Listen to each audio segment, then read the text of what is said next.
Vyama vya ushirika ndivyo vitakavyosaidia kuleta ufanisi na kulikwamua taifa hili kiuchumi.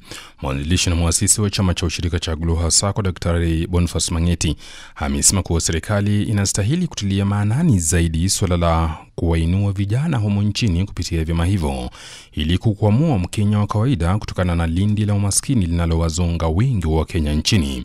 Mang'eti ameongeza kusema kuwa usimamizi bora wa vyama vya ushirika umekuwa nguzo muhimu katika kuyaleta mabadiliko yanayohitajika kwa Mkenya wa kawaida.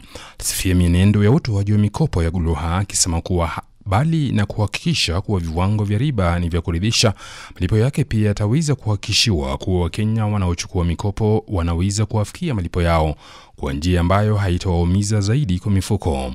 Baadhi ya huduma ambazo zinatolewa na chama hicho cha ushirika ni pamoja na elimu kuhusu uwekezaji na masuala ya usimamizi wa kifedha, miradi ya maendeleo ya kijamii na mikopo inayotumia njia za kidijitali kwa manufaa ya wateja wake.